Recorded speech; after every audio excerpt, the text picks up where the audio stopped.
Question is, how do you define a man to be a man? And Brother Salid is going to give us his take on that. Okay, well, we were just speaking about a lot of various things, and what I wanted to help do was help define what we mean when we say it takes a man to raise a man. Now, my first statement will be that in saying that, we have to sort of break down some of our own ideas about what's being said. That does not devalue what our black women has done for us throughout these last 150 years. Without a doubt, they have kept us alive and given us the energy and strength to do what we are now getting ready to embark on doing. And a lot of times it gets taken out of context when you say it takes a man to raise a man. Now, I wanted to personally give my personal experience because I have a conflict with the idea that we left off. Are you ready? Yes, sir. All right. I'm trying to be as natural as possible here. Now, I was saying that it's not necessarily that I have a personal conflict. I have no conflict with that statement. I found over my experiences that it has taken direction from men for me to find out more about myself as a young man. I was raised by a female. That same woman did more for me than any other person has at this point in my life. So obviously, it hasn't taken just a man to raise me. But in my experiences, I found that I seeked out the things that I most found that I could apply to my own life through other men, because I found value in the way that they handle themselves, and I wasn't able to observe that in my mom. That doesn't change the fact that still no one else has done what she has done. But I have seen the different things in men that I didn't see in myself through other men, because my father hadn't been around. So I learned things from other men as a general consensus. So it took many different men for me to shape the man that I am today. So it has a necessity that's based on being a boy. And see, when you're a boy, your mother loves you differently. She tells you to do things differently. She's going to tell you to be safe more. Your father is going to give you a little bit more of an edge. He's going to give you a little bit more courage. These are things that I had to learn on my own, because I didn't have somebody directly showing me these things. Now, I've seen through experiences where, you know, it takes a strong woman to deal with men. My mother in particular is taking 15 years off her life just raising 2 boys. Okay, so boys have a different energy. It takes somebody to give them that elbow. She beat us until she couldn't beat us no more. Luckily, I was spiritual enough to catch the lessons. So I said all that to say that, you know, at the end of the day, if you don't have a man there, it doesn't change the fact that you can't grow up to be a man. But the necessity of men showing men what men are about, we need that. Yes, sir. Regardless of how you expressed it in the beginning, we need that function. And we're going to take that now and lead it to as the system, and where they have placed us in the last 50 years, where they give our women free housing and projects and tenements, as long as they have children, as long as that male is not in the home. That's a system that they play to get men out of the home. We need that male energy now more than ever before, with the defeminization of our foods, of our environment, of our dressing, the way we represent ourselves as men. Our young men are more feminine now than ever before. We have to take a look at that. Does that mean we discredit the things that our women have done over our last 150 years? Like I said, not a chance. Without that, we wouldn't be able to step forward. That, you know, we have to think about what that means. Yes, the definition of a man showing a young person how to be a man. Yes, sir. Right. I mean, okay, we're rolling right along with that same subject. you know, to add on to that, words that we use become very relevant in how we define what we're talking about. You know, pretty much when you hear another male say it takes a man to raise another man, that statement says something much more deeper than what people mostly hear. You know, and then it comes a conflict when they're talking about, oh, the woman can blah, blah, blah, do such and such. Pretty much, we're talking about rearing a child.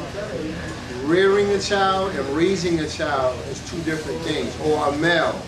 To raise a male is to take him from one level of consciousness into another level of consciousness, where females and males function and think in two total different planes.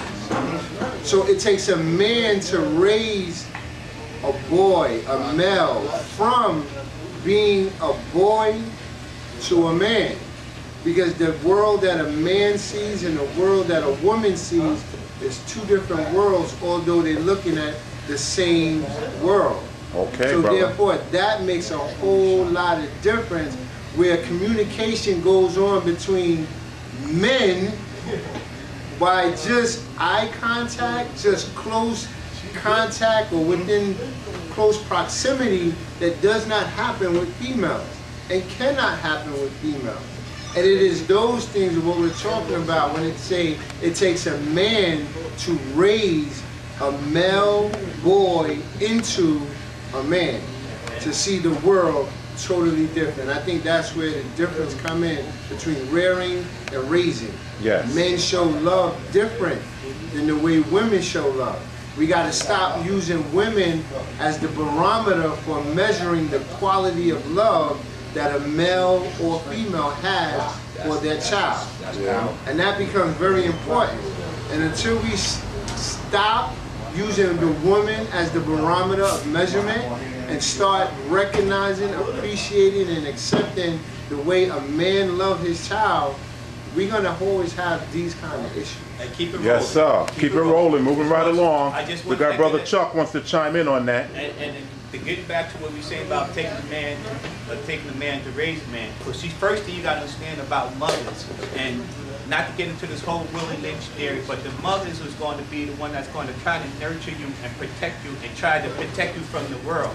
A father is the one that's going to get you into reality what the real world is. Because the father's going to show you the first thing the father lets you know, you can't have what you want and do what you want to do. He's going to set your limitations. He's going to let you know right from junction, because the man is going to be the one that's going to prepare you for the world. Mothers have I hate to put it this way, but they have this concept of trying to protect you, to try to nurture you. But the father's going to let you know that life is full of disappointments.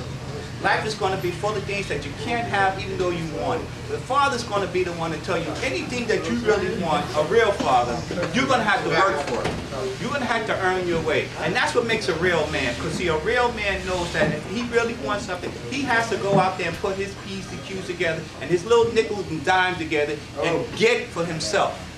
See, a mother doesn't know how to do it, because you know what a mother would do in that case? She'll try to buy it for you. She'll try to get money together and try to go there, and that's why you see all these spoiled little brats running around, because their mother goes out their way, and these little kids be running around with these $200 and $400 sneakers. Well, father will tell you, listen, I can't afford those. Spare the rod and spoil the child. Exactly. Not only Okay. Like I said, Moving right along with the conversation. like I said earlier, Barack ran this campaign on change. And because he ran his campaign on change, he ran his campaign on reality. Because the only true reality is change. Change is inevitable. It always is happening. Therefore, for us, as men in our communities, first from ourselves, to begin to change the way we think, the way we operate, the way we move, the way we associate. Because pretty much all we have to do is look at our own lives and ask ourselves, are we happy, content, and comfortable with where we're at as an individual? And if we're not, that is your cue to say that what you have been doing isn't the remedy to move you to where you want to go, which requires what? A change. Yes, sir. And from there, it sprinkles into your household, from your household to your community, from your community to the nation at large. And that's the movement that we got to start asking ourselves, what can I do to make my life better? What can I do to make my life better without infringing on someone else's life? Yes, How sir. can I bond with the next man so we can move forward, with the next woman so we can move forward to create a better situation for ourselves and our community? Progress is the name, and progress is the medium that we have to move forward to, and it has to be a progress that's in balance. That's a balance that says that can we move forward without injuring or hurting or intruding on the next man or next woman? How can we work together? Yes, It is sir. working together that causes the ultimate change. Moving right along, we got Brother Al in the house. And the question brought to him was, is materialism diluting our cultural values? And if so, in how many ways is it doing it, and in which ways? I don't think materialism is diluting our cultural values. I think it comes from the root of the family values from each family, the buying habits, the spending habits, what they're taught. Some families are taught, how important credit is, how important it is to save, how important it is to take care of essentials. If you're growing up and you're watching your mother and father buy sneakers before taking care of certain bills, or they go into a habit of not having certain bills paid and picking over material items, you're going to grow up having those same values. So it goes from family to family. I don't think it's so much the companies that market, the sneakers and so forth, because Nike and Reebok and all these other companies that market, they reach to just about every market. Well, I will say that the corporations, though, they will push certain harder in certain neighborhoods. But again, it all boils down to the family and to the individuals to be able to make that choice. That's a good answer, brother. And the education infrastructure, the curriculum has a lot to do with it. If you look at any college course right now, there's no classes on credit, teaching how to read your credit scores or value credit scores. Yeah. Okay, brother, that's a profound statement right there. Okay, and now dealing with the economics and the cultural values, Brother Salid had a profound thought there. Well, I was touching on something while the tape was paused about how we have that as part of our post-traumatic slave syndrome. That's one of the things that the brother definitely hit on the nose. And we're not passing that on to our children. Our future is like very important. And if someone would have told me when I was 18 to put $10 a week away, I'd have like 40 grand right now sitting on the side, and it wouldn't have taken any major hustling. It wouldn't have took any super duper come-ups or anything magical. Okay, this is Brother Lou. We're at the Against the Grain Barbershop. You've heard all of the dialogue with the various people in the community. Staten Island has a lot to say. One of the last questions that I asked one of the brothers was that they should go see Spike Lee's movie, The Miracle at St. Anna. And I'm going to tell you why. Because Spike Lee has been sort of like faded out to be made invisible. And they don't want to really put black consciousness on the menu. And I think we should put it to the forefront. I saw the movie, and it was about the black soldiers during World War II. And I think it was an excellent movie. And it expressed our participation and our struggle and what we did for this country, only to be disrespected afterwards.